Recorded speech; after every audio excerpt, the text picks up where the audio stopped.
Pakistani mafia کے سب سے طاقتور اور خطرناک ترین لوگ۔ ایکسائٹنگ انفو کے تمام سننے والوں کو السلام علیکم۔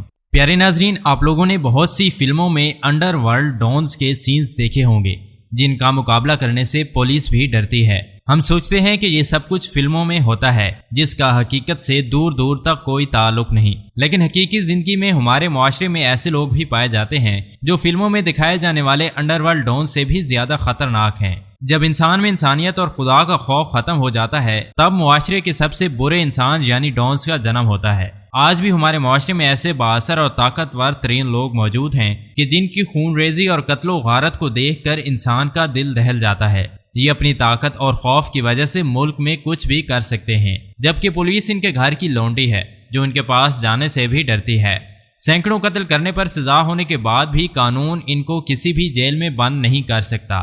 تو ناظرین، آج کی اس ویڈیو میں ہم آپ لوگوں کو پاکستانی تاریخ کے بڑے بڑے ڈونز کے بارے میں بتانے جا رہے ہیں جن کو دیکھ کر اور سن کر آپ حیرت زدہ رہ جائیں گے۔ پاکستانی تاریخ کے یہ بڑے بڑے طاقتور، خطرناک اور مشہور ترین ڈونز کون کون سے ہیں، جاننے کے لیے ویڈیو کو آخر تک ضرور دیکھیں، اور اگر آپ چینل پر پہلی بار آ رہے ہیں تو سبسکرائب کے بٹن کو پریس کر کے بیل کے آئیکن پر بھی کلک کر لیں تاکہ آپ کو آنے والی ویڈیوز باقاعدگی سے ملتی رہیں۔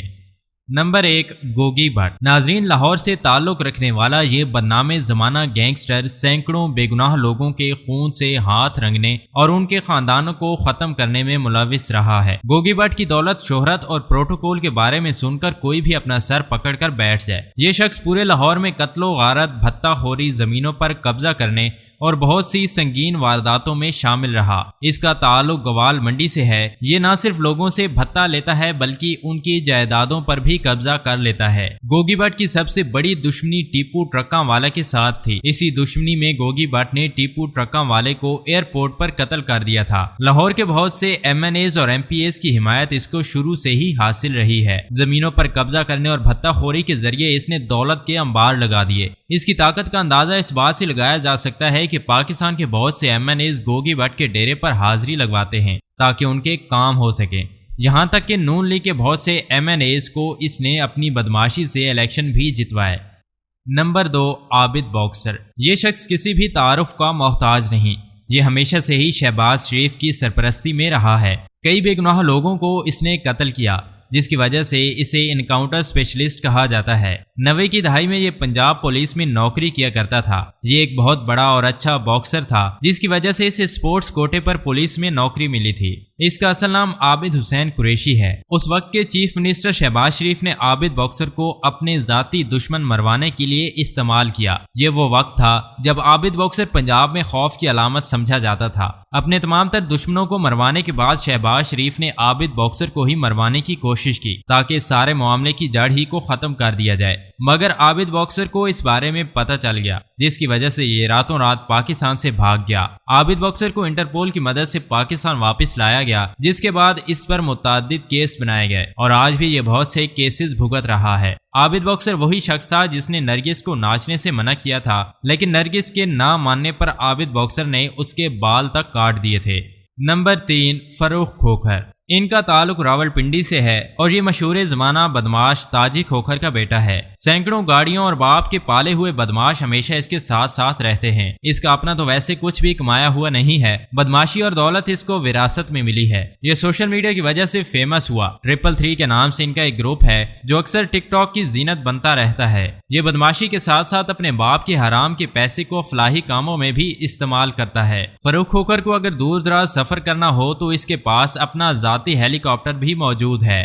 نمبر 4، عزیر جان بلوچ۔ ناظرین، عزیر جان بلوچ لیاری گینگ وار کا سب سے بڑا گینگسٹر ہے۔ چند سال پہلے یہ پاکستان سے ایران فرار ہو گیا تھا، لیکن بعد میں اسے پاکستان کے حساس اداروں نے پکڑ لیا۔ یہ پولیس میں بھرتی ہونا چاہتا تھا جس میں اس نے سارے ٹیسٹ بھی پاس کر لیے تھے، لیکن سندھ کے سفارشی سسٹم کی وجہ سے یہ پولیس میں بھرتی نہ ہو سکا۔ 2003 میں اس کے باپ کو صرف اس لیے مار دیا گیا تھا کیونکہ عزیر بلوچ گنڈوں کو بھتہ نہیں دے سکا۔ قصہ کچھ یوں ہے کہ 2003 میں عزیر بلوچ کے باپ کو ارشد پپو گینگ نے اغوا کر لیا۔ انہوں نے عزیر بلوچ سے بھتہ مانگا جو کہ یہ نہ دے سکا، جس کی وجہ سے اس کے باپ کو مار دیا گیا۔ کورٹ کچہری میں چکر لگانے کے بعد بھی اسے انصاف نہ ملا، جس کے بعد دشمنی کی آگ میں اس نے جرائم کی دنیا میں قدم رکھ دیا اور اس نے اپنا ایک گینگ بھی بنا لیا۔ تقریباً 6 سال کی تلاشی کے بعد 2009 میں عزیر بلوچ نے ارشد پپو اور اس کے بھائی کو پکڑ لیا، جس کے بعد عزیر بلوچ نے ارشد پپو کو نہ صرف دردناک موت دی بلکہ اس کو مارنے کے بعد لیاری کی گلیوں میں پورا دن اس کو گھسیٹتا رہا۔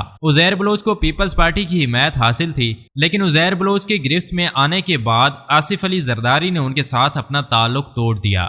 نمبر 5، تاجی کھوکھر۔ تاجی کھوکھر کے نام سے پورا پنجاب بلکہ پورا پاکستان واقف ہے۔ ایک طرف تو یہ پاکستان کا سب سے بڑا ڈان، جبکہ دوسری طرف غریبوں کا مسیحا سمجھا جاتا تھا۔ تاجی کھوکھر کو راولپنڈی کے مشہور گارڈن کالج میں شیخ رشید کے ساتھ پڑھا کرتے تھے۔ لوگوں کے گھروں اور زمینوں پر قبضہ کر کے ملک ریاض کو بیچ دینا ان کا دھندا تھا، جبکہ ان پر قتل سمیت درجنوں جرائم کے مقدمات درج کیے گئے۔ تاجی کھوکھر کو پیپلز پارٹی کی فل سپورٹ حاصل تھی، جس کا اندازہ اس بات سے لگایا جا سکتا ہے کہ آصف علی زرداری نے ان کے بیٹے فروخ کھوکھر کو سونے سے بنی ہوئی AK-47 گفٹ میں دی تھی۔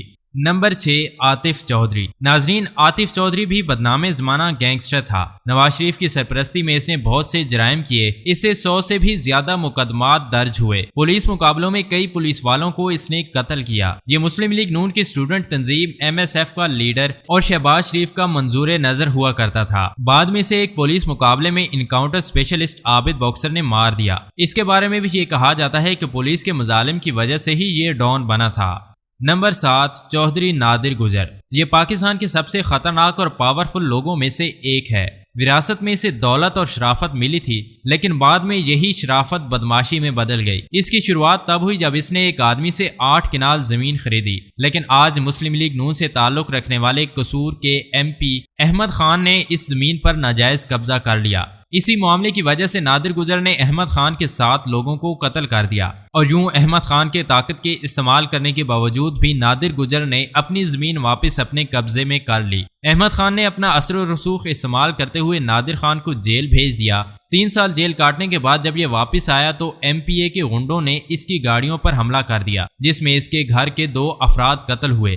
اس واقعے کے ٹھیک 24 گھنٹے کے بعد اس نے MPA احمد خان کے باپ کو اغوا کر لیا۔ جی تو پیارے ناظرین، یہ تھے پاکستان کی تاریخ کے وہ مشہور زمانہ اور خطرناک ترین ڈان جن سے ہر کوئی ڈرتا ہے۔ یہ تھی ہماری آج کی ویڈیو۔ اگر ویڈیو اچھی لگی ہو تو چینل کو سبسکرائب کرنا ہرگز نہ بھولیں، اور ساتھ میں دیے گئے بیل کے آئیکن پر بھی کلک کر لیں تاکہ ہم جب بھی نئی ویڈیو اپلوڈ کریں تو اس کا نوٹیفیکیشن آپ کو ملتا رہے۔ ملتے ہیں کسی اور نئی انٹرسٹنگ ویڈیو کے ساتھ، تب تک کے لیے اللہ حافظ۔